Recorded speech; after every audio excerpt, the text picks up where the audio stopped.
All right, everybody, it's your boy Genius. Still at the range with the Kimber 2K11, same day as I did the tailgate top here. Put the initial 100 rounds, it's actually like 120, but on camera it was just 100, so we're gonna go with that. And I talked about the features, heights, lengths, weight, all the features of the gun itself, but I didn't really say a whole lot about what I like the most about it. And so I'm going to talk about that a little bit right now, and then I'm going to do as I normally do and just start running rounds, because at the end of the day, that's all I can really do. I showed you the accuracy of it with just the standard irons. I have taken the rear sight off and put my SRO on here, put a few more rounds through it, zeroing my SRO. So it's probably got closer to 130 rounds through it now, but either way, I'm gonna put 200 through it today to get it out to officially 300 rounds on camera. So far, it has been flawless. It's not been cleaned or oiled, although it was extremely wet from the factory. So before I get started with some of the things that I like about it, I went through all the features, but I didn't say which one of those features that was really appealing to me. So, but before I do that, as always, just want to extend an invitation for you to know Jesus Christ as your Savior. If you do not know, never heard that before, maybe you have, maybe you've been intrigued, maybe you just have procrastinated, don't do that anymore. Today is a day of salvation. Let's take care of that today. Hey, you know, if you're a skeptic, at least let me share the gospel of Jesus Christ with you. And hey, you got a free will to choose what you want to do, but it would be the highlight of my day. Reach out to me in the comment section or at gsquaredtactical@gmail.com. All right, so what I like about Kimber. So and again, invite you, should I say, to go over, check out the video where I installed the optic plate on here, took the rear sight off and installed the optic plate. The optic plate itself is torqued to 20 inch-pounds. The Trijicon SRO was torqued to 15 inch-pounds. It's pretty self-explanatory after you get the optic plate on there. Go over, check that video out. Also check out the video I done on the tailgate here where I was just talking about heights, lengths, weight, the features of the gun, what the grip module's made of, all that kind of good stuff. But during that video, I did not say a whole lot about which one of those features that I like the most, okay? So everyone always talks about feeling the hand, something that I don't talk about very much. I'm an OCD person, so I concentrate heavily a lot of times on aesthetics of a gun. And one thing that's always drawn me to Kimber, even though I've had a rocky past with them, one thing that always drew me to them was the phenomenal machining and the finishes on their guns. Absolutely, in my opinion, second to none. The only company that I feel like has ever done stainless and the different color variations that they do as good as Kimber is probably Colt, to be honest. Usually when you have a stainless gun, even on the Bull Armory stainless that I saw in the local FFL, you could see what looked like grit in it. It wasn't as well done as this. I love the machining and the finish on the barrel, on the internals, on the outside. It is just a beautiful, well done, well machined gun. I could say that first and foremost. Okay, I love the Kevlar and carbon fiber grip on this thing. It feels amazing. It weights the gun perfectly, and it just feels phenomenal in the hand for a thick grip. Okay, the grip on this is thicker than that of the Platypus, and that's probably attributed to the fact that the Platypus takes the Glock magazines, right? And so with a thicker grip and me having smaller hands, sometimes that can be an issue. Not so much with this. I like the fact that I can screw directly on there as the mag release is tapped. I could screw an extended mag release right on there if I choose to do that. I can manipulate it without that, but that is a cool little feature. And I love the toolless takedown on the guide rod. It's just a cool little feature, right? Not quite as easy as the Staccato, but pretty doggone easy nonetheless. Okay, what I don't like the fact that I lose my rear sight. As you can see there, maybe you can, maybe you can't. There's a ton of real estate right there that they could have integrated a rear sight into this plate. So I would say, since this front sight is dovetailed in, I would say it would be easy enough to make a rear sight integrated into this optic plate.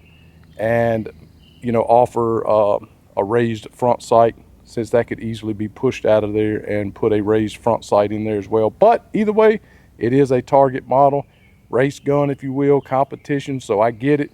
I understand.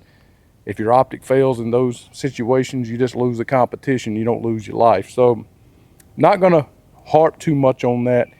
It is a very good looking gun, okay? So what I'm going to do, well, I don't like doing this either, but I'm going to do it. I'm going to talk about the trigger.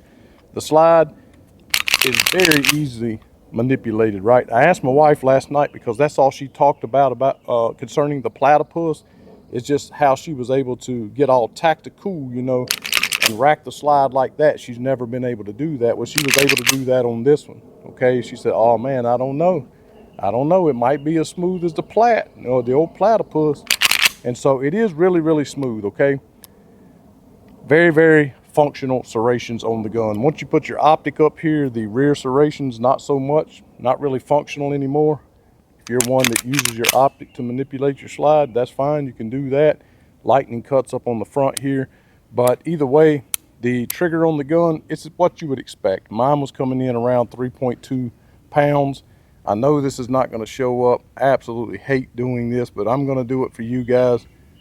Got a tiny little bit of take up, it hits a wall and it breaks right there, okay? Right when it hits the wall, it breaks. End of story, right? And the reset, I mean, it just pushes back on your finger, very audible, very tactile, and very short, as you typically would expect on a 2011, okay? So again, like I said, I'm just going to run rounds. That's all I'm going to do. I'm going to start out shooting the 20 round staccato magazine, because I think that it looks very good in there. If you take the 20 round, sorry about the way that I'm turning around and such, because I have a crick in my neck. I need to see the chiropractor, but I'm hard-headed. But the 20 round magazine for the Kimber, as you can see the magazine itself, the stainless part of the magazine down here. And so it doesn't look quite as good as does the staccato or Prodigy mags in here, as it does flush up to the bottom of the grip module there. I really like how that looks. So going to put this 20 round staccato magazine through there. It's I am just running 115 grain MagTech ammunition at the moment. I'm gonna put this one through there and just do what I normally do, just lay it over, getting it out close to 200 rounds, come back, and we'll wrap up the video. If we have any problems, I'll stop the video. We'll talk about what's going on. So let's just get right to that.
Well, there you have it, folks. 12 rounds away from, I believe it's 12 rounds anyway, away from 200 a day on top of the 100 I did on camera during the initial video. That's 300.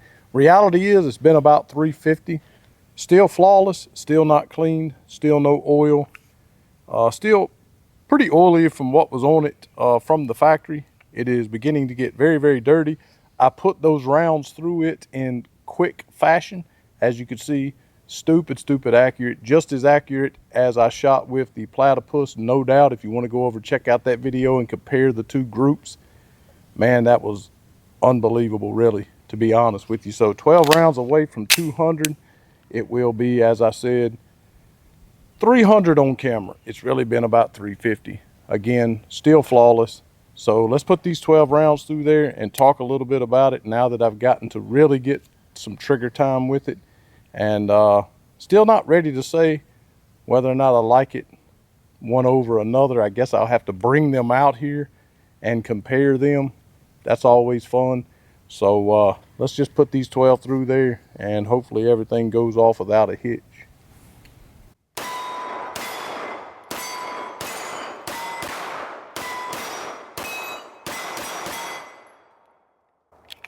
So hopefully when I come out here to do the comparison with the platypus, maybe, I don't know, maybe the staccato, maybe the thesis or whatever, I won't have this, like, I don't know what's going on, but while we were on vacation in Tennessee, I woke up one morning, walked outside, I felt what felt like just electrical shocks going through up my back and through my brain.